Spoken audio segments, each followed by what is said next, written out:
Hello बच्चों, स्वागत है आपका हमारे YouTube channel A to Z study Adda पर। गुणनखंड एवं गुणज बेहद ही शानदार ट्रिक्स के माध्यम से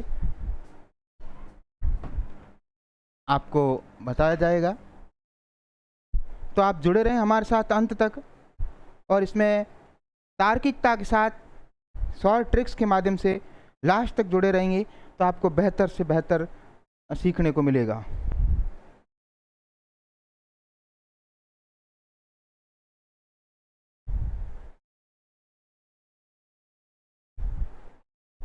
गुणनखंड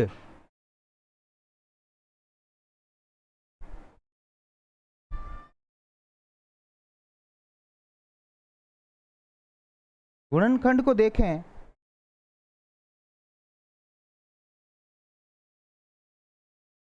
यानी कि फैक्टर्स।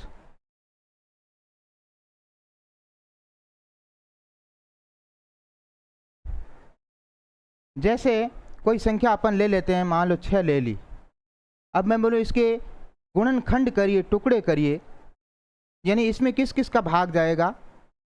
1 का जाएगा, 2 का जाएगा, 3 का भाग जाएगा और 6 का जाएगा। ये इसके गुणनखंड कहलाएंगे, ठीक है ना। इसी प्रकार जैसे अपन अगली संख्या ले लें, जैसे कोई अभाज्य संख्या ले लेते 7, तो 7 के तो गुणनखंड 2 ही होते हैं, क्योंकि इसमें 1 का भाग जाएगा और 7 खुद का जाएगा। इसी प्रकार अगली संख्या 9 ले लेते हैं मान लो, तो इसमें 1 का भाग जाएगा, 3 का जाएगा और पूरा पूरा जाना चाहिए, फिर 9 का जाएगा। ऐसे जाएगा ना।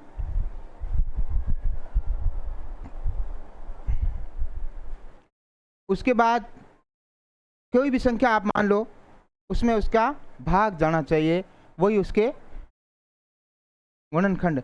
जैसे अपन 12 ले लेते हैं, 1 इसको काटेगा, पहला तो 1 और संख्या स्वयं तो होती है, फिर 2 भी काट रहा है, 3 का भाग जाएगा, 4 का जाएगा, 6 का जाएगा और उसके बाद में 12 स्वयं का जाएगा, है ना। फिर आता है गुणज।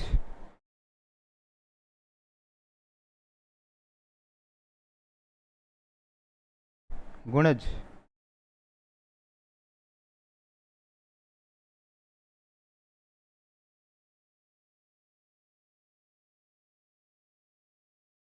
गुणज यानी मल्टीपल जो होते हैं, ये इसको अपन देख लेते हैं। जैसे ये 2 है, तो 2 के गुणज क्या होंगे। 2 के गुणज, इसका अगला ये एक गुणज है, दूसरा गुणज इसका 4 होगा, तीसरा 6 होगा, चौथा 8 होगा, फिर 10 होगा, फिर 12 होगा। यानी ये अनंत तक जाएंगे। कहाँ तक जाएंगे। गुणज अनंत तक होते हैं, या यूँ बोले 2 का पहाड़ा बोलो, अनंत तक चला जाएगा। और ये फैक्टर जो होते हैं ये उसके सीमित होते हैं। यहाँ विशेष बात अपने को ध्यान रखनी है। अब अपन जैसे 3 के ले लें, तो ये 3 एकम 3, यानी 3 का पहला गुणज है, दूसरा 6 होगा, 3 दूनी 6, तीसरा 9 होगा, 3 तिया 9, फिर 12 होगा, फिर 15 होगा, फिर 18 होगा।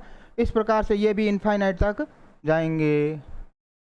यानी गुणज जो है वो किसी संख्या का गुणज जो होता है वो इनफाइनाइट तक जाता है, अनंत तक जाता है, जबकि गुणनखंड जो होते हैं, उसके फैक्टर जो होते हैं, उसके जो टुकड़े करते हैं अपन, वो एक निश्चित सीमित होते हैं।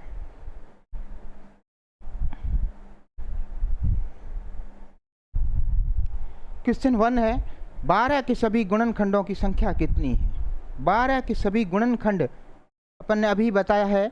12 के गुणनखंड मतलब करना है तो 1, 2 का, 3 का, 4 का, 6 का और 12 का। अब ये टुकड़े पूछे कितने हैं, तो 1, 2, 3, 4, 5, 6, तो गुणनखंड कितने हैं, 6। मैं थोड़ा सा टाइम दूंगा पॉज करके, और तुम उसको करके पहले देखना, अपना एवेल्यूट करना, अपना मूल्यांकन एवेल्यूशन स्वयं करना, ताकि आपकी तैयारी किस लेवल की है, फिर उसमें उतना और इम्प्रूव करना, उतना और थोड़ा स्टडी करना, ताकि अपन इस बार जो कंपटीशन एग्ज़ाम है तुम्हारा वो क्रैक कर सकें। क्वेश्चन नंबर 2 है, इनमें से कौन सी संख्या 8 का गुणज नहीं है। मल्टीपल 8 का नहीं है। देखो ये 8 दूना 2 का गुणज है, अपन 8 को 2 से करेंगे तो 16 आता है। ये 8 का तीसरा गुणज है, ये नहीं है, और ये 8 का गुणज है, 8 का छठा गुणज है, तो इसका ये नहीं है, 36 नहीं है। 15 और 20 का सबसे छोटा सार्वगुणज है, सार्वगुणज एलसीएम। अब एलसीएम जो होता है, हमारे पिछली जो क्लास है उसमें सॉल्व ट्रिक्स के माध्यम से बताया गया है, तो आप वो क्लास एक बार अवश्य देख लें, पूरे उसमें प्रश्न बताए गए हैं। लेकिन यहाँ मैं और एक बार थोड़ा सा रिमाइंडर कर देता हूँ। एलसीएम यानी वह छोटी से छोटी संख्या जिसमें दी गई संख्याओं का भाग चला जाए। एलसीएम जो होता है वो क्या होता है, वह एलसीएम यानी वह छोटी से छोटी संख्या जिसमें दी गई संख्याओं का भाग पूरा पूरा चला जाए या पूर्ण रूप से चला जाए, तो वह एलसीएम कहलाता है। जैसे 15 और 20, इसमें एलसीएम ज्ञात करने के लिए अपन सबसे पहले ये बड़ी जो संख्या होती है इसको देखते हैं, क्या 15 का इसमें भाग जा रहा है, नहीं जा रहा है, तो इसका डबल गुणज लो 40। क्या अब जा रहा है 15 का पहाड़ा में, ये आती है नहीं। अब ले लो तीसरा 60, 20 40 60, अब जाएगा 15 चौके 60, 20 तीय 60, यानी यही इसका एलसीएम कहलाएगा। और नहीं तो बच्चे शुरुआत में इस प्रकार से करते हैं, 15 और 20 दो संख्या हैं, ऐसे करते हैं ना, ये 2 का देते हैं, नहीं जाता 10, फिर 2 का देते हैं 5, फिर 5 का, 3 का, तो 15 15 2 30 30 2 60, ऐसे भी करके आते हैं। लेकिन जब कंसेप्ट क्लियर हो जाता है तो इस प्रकार से करने लग जाते हैं। अगला है 24 और 36 का महत्तम समापवर्त एचसीएफ क्या है। ये भी वही उसी एलसीएम और एचसीएफ के टॉपिक में हमारी पिछली जो क्लास दी गई है उसमें बहुत बेहतर ढंग से समझाया गया है। तो इसको एक बार, इसमें एचसीएफ क्या होता है, महत्तम समापवर्तक, यानी बड़ा से बड़ा, वह बड़ी से बड़ी संख्या जिसका दी गई संख्याओं में भाग चला जाए। इसका होता है वह बड़ी से बड़ी संख्या जिसका दी गई संख्याओं में, इसमें उसका चला जाए दोनों में, तो इसका चला जाएगा बड़ी से बड़ी संख्या। भाई ये तो पहले से ही बड़ी है, इसका भाग इनमें जाएगा नहीं, 24 का भाग दोनों में जाएगा नहीं, 12 का दोनों में जा रहा है, 6 से तो 12 बड़ा है।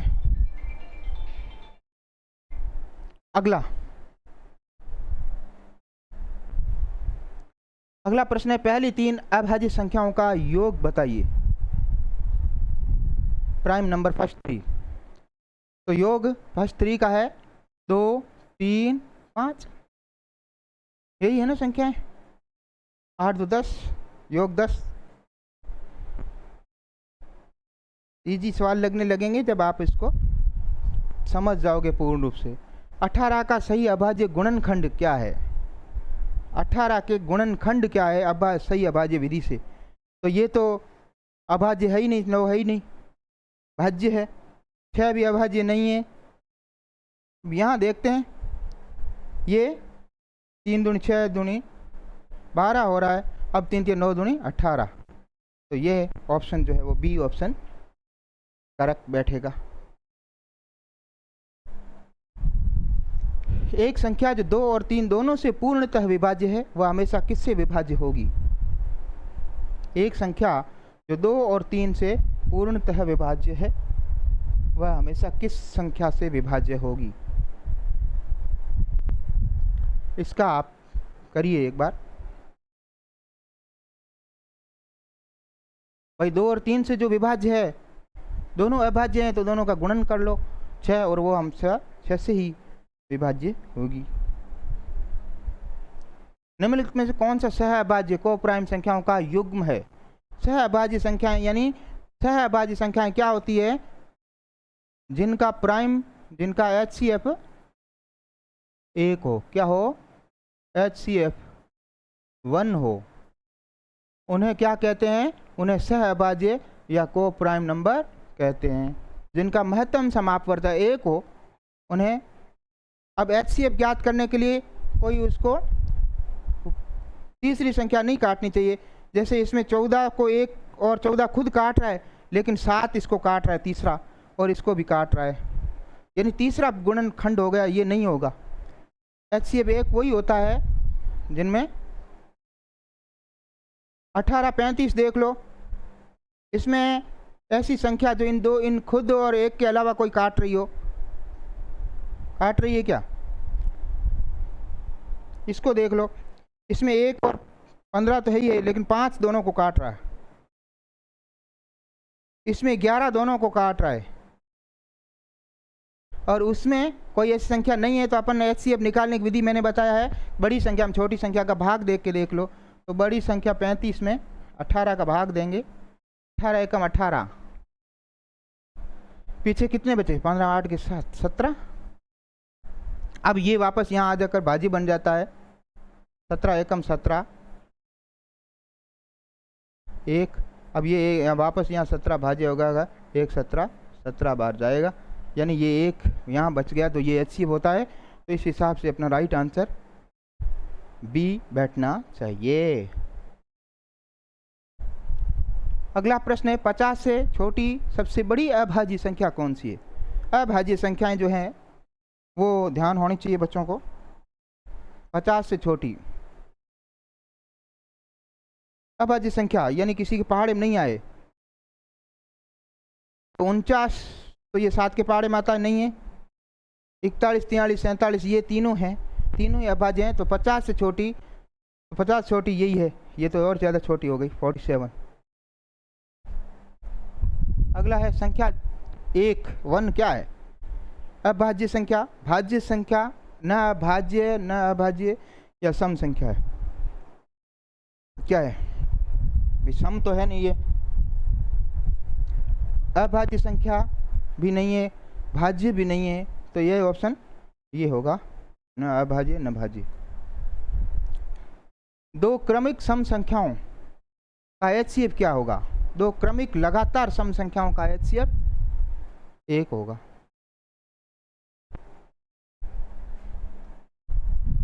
यदि एक संख्या 9 से विभाज्य है तो उसके अंकों का योग हमेशा किससे विभाज्य होगा? 9 से विभाज्य है तो उसके अंकों का योग किससे विभाज्य होगा? 2 से नहीं होगा, उसका अंकों का योग हमेशा 9 से ही होना चाहिए। अगला है 4, 6, 8 का सबसे छोटा सारू गुणनखंड LCM। ये बच्चे, ये तुम्हारे लिए प्रैक्टिस है, ये आप खुद कर लेना क्योंकि अच्छी विधि से मैंने बता दिया है ना। इसको करने में कोई दिक्कत नहीं आनी चाहिए, नहीं तो कमेंट बॉक्स में लिखना, मैं बता दूंगा। इनमें से कौन सी संख्या एक पूर्ण संख्या है? परफेक्ट संख्या, पूर्ण संख्या क्या होता है बेटा? पूर्ण संख्या यानी एक ऐसी पूर्णांक संख्या जिनके फैक्टर में उस खुद संख्या को शामिल नहीं करते हैं, तो वो उसके बराबर बैठनी चाहिए। जैसे अपन 6 ले लेते हैं, इसके फैक्टर करो, 6 के फैक्टर करेंगे तो क्या आएगा? 1, 2, 3। अब ये खुद इसमें फैक्टर में खुद को शामिल नहीं करना है, इतना ध्यान रखना है, बस खुद को छोड़ देना है। तो ये क्या, ये बराबर हो रहा है? 3, 2, 5 और 1 6, ये 6 हो रहा है। अब अगली 8 है तो 8 को ले लो, 1, 2 का जा रहा है भाग, फिर 4 का जा रहा है, फिर खुद का ही जाएगा, इसलिए इसके फैक्टर यही मानेंगे अपन। 4, 2, 6 और 1 7 हुए ये। फिर ले लेते हैं अपन 12, 12 में 1 का जाएगा, 2 का जाएगा, 3 का जाएगा, 4 का जाएगा, 6 का जाएगा, उसके बाद में खुद का जाएगा, इसलिए वो नहीं लेंगे। तो 6, 4, 10, 3, 13, 15, 1 16 हो गई ये। फिर आता है अपना 24, 1 का जाएगा, 2 का जाएगा, 3 का जाएगा, 4 का जाएगा और 6 का जाएगा, 8 तिया 24 होता है, फिर 12 का जाएगा और फिर 24 खुद तो लेना नहीं है। अब ये तो देखो 12 8 20 से 26 4 30 30 और 33 35 36, ये 36 हो गए। अब देखो पूर्ण संख्या के लिए क्या होना चाहिए कि उसके फैक्टर करो संख्या के, और स्वयं संख्या को नहीं लेना है, तो बराबर किस में आ रहा है, तो बराबर 6 में आ रहा है। बाकी ये 8 के बराबर नहीं हुआ 7, ये बराबर नहीं हुआ 12 से 16 हो गया, 24 से 36 हो गया। तो अपना राइट आंसर इसमें ये बैठेगा। बहुत अच्छा सवाल है ये। पूर्ण संख्या का परफेक्ट इस प्रकार से निकाल लेंगे, स्वयं संख्या का फैक्टर छोड़ करके बाकी की फैक्टर की तुलना उससे करनी है, हो रहा है नहीं हो रहा है बराबर। 100 के अभाज्य गुणनखंडों की कुल संख्या कितनी है? 100 के अभाज्य गुणनखंड, 100 के अभाज्य गुणनखंड ऐसी अभाज्य संख्याएं जो 100 के काट सकती है, तो वो है 2 और 5। इसके अलावा कोई ऐसी अभाज्य संख्या नहीं है जो 100 को काटती हो, सभी भाज्य होंगी वो। इसलिए फैक्टर वो अभाज्य फैक्टर जो है वो 2 ही है। 7 के प्रथम 5 गुणजों का योग क्या है? आपको वीडियो अच्छा लग रहा हो तो कमेंट बॉक्स में अपना स्कोर अवश्य बताएं और सुझाव भी अवश्य दें, और अपने मित्रों में इसको शेयर एंड सब्सक्राइब करते हुए अपने मित्रों में शेयर करें। 7 के प्रथम 5 गुणज मल्टीपल, यानी 7 का पहला 7, 14, 21, 35, ये 5 गुणज हो गए। इनका योग करना है तो 7 4 11, 12 8 20 5 25 और 2 3 5 7 10, 105, ऑप्शन सी। अगला, वह सबसे छोटी संख्या कौन सी है जो 12, 15 और 20 से पूर्णतः विभाजित है? सबसे छोटी, सबसे छोटी ऐसा लिखता, सबसे बड़ी तो एचसीएफ, सबसे छोटी तो एलसीएम। तो इनका एलसीएम निकालेंगे। 12, 15, 20 एलसीएम यानी वह छोटी से छोटी संख्या जिसमें दी गई संख्याओं का भाग। तो इसमें दिखने में छोटी होती है लेकिन बड़ी संख्या से अपन शुरू करते हैं। क्या 20 में इनका भाग जा रहा है? नहीं जा रहा है, तो 20 का मल्टीपल लेंगे 40, 40 में देखेंगे इनका जा रहा है, नहीं जा रहा है। 60 देखेंगे, 60 में 12 का जा रहा है, 15 का जा रहा है, 20 का जा रहा है, तो यही अपना एलसीएम हो गया। तो 60 इज द राइट आंसर।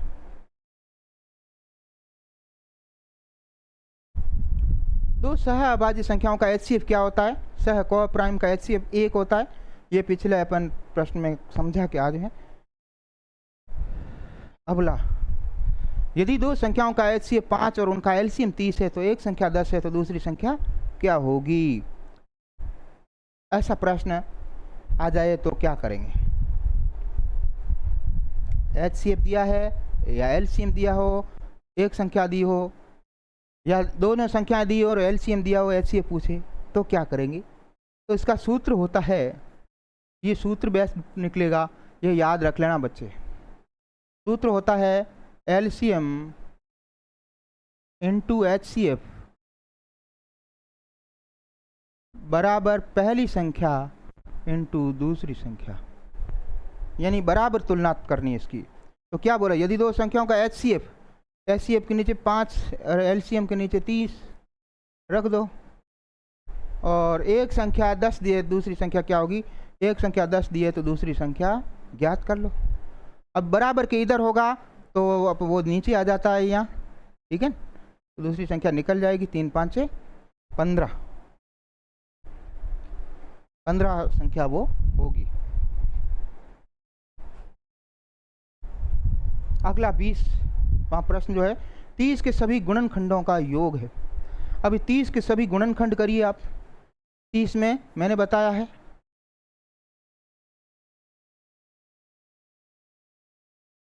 एक तो होता ही है, उसके बाद 2 का भाग जा रहा है, इसमें 3 का जा रहा है, 5 का जा रहा है, 6 पंजे 30 होता है, फिर 10 का भाग जाएगा, 15 का जाएगा और 30 स्वयं का जाएगा। अब इनको योग कर लो।